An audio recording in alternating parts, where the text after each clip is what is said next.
Welcome to CPAPmachines.ca. Today we're unboxing a beautiful AirMini package. This is what you'll be expecting in the mail when you place an order with us.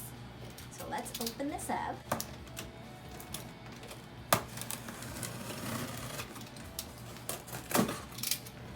Once you open the package, you'll see everything that you've ordered is placed nicely inside.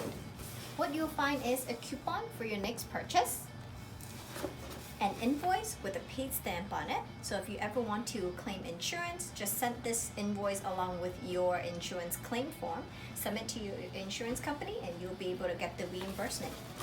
And here it is, the AirMini and the P10 mini mask.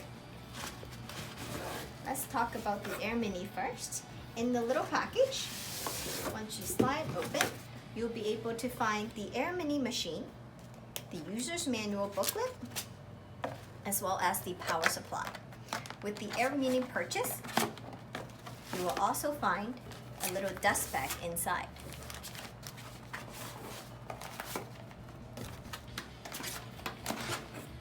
For any setup instructions, you can simply send us an email and we'll be able to send that to you. And let's take a look at the P10 mini mask.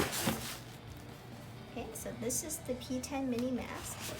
Again, once you slide open, it's going to teach you how to connect the mini mask to your AirMini. And once you flip the lid, you will find the AirMini mask, P10 mini mask over here. It's got small, medium, and large nasal cushion. You can simply try it on and see which one fits you the best. You will also see that there is a Humid X and a Humid X Plus. That is for humidification. All you need to do is just attach this between the mask and the tubing, and you'll be able to get some moisture throughout the night. This is the setup pack tubing. All you need to do is connect this end to your AirMini and connect this end to your P10 mini mask. And here it is. This is the complete set for AirMini and the P10 mini mask. Shop more at CPAPmachines.ca.